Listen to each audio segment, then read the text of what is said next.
internationale à l'Université de Paris 1. Bonjour. Bonjour. Bienvenue. On aura aussi le point de vue des étudiants, puisqu'en face de vous, il y a Charles Vinclair, étudiant de Paris 1, qui lui part en Erasmus en septembre à Berlin. C'est ça. Donc on va voir comment ça se prépare, tout ça. Et à vos côtés, donc Johan Burggreve, qui est un ancien, lui, de Paris 13, étudiant, et qui est parti en Erasmus, qui a créé une association pour les échanges internationaux. On en parle aussi avec vous. Alors les destinations préférées, il y en a beaucoup. Alors quelles sont celles qui sont délaissées aujourd'hui, malheureusement? À Paris 1, alors ça se passe comment? Alors à Paris 1, voilà, on a listé les destinations qui sont offertes à nos étudiants.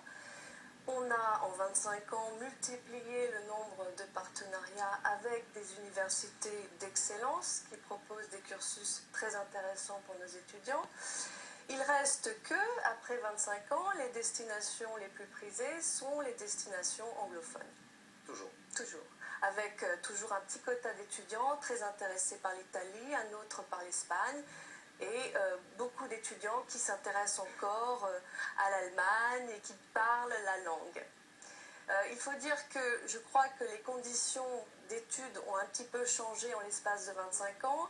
Les universités ont pris conscience de la nécessité d'offrir une palette de cours dont les enseignements sont dispensés en anglais, et c'est le cas des universités allemandes, c'est le cas des universités aux Pays-Bas. Donc si on veut faire des cours en anglais, si on veut trouver des cours en anglais, il ne faut peut-être pas se limiter à l'Irlande, l'Angleterre. Voilà, il y a tout à d'autres fait. possibilités.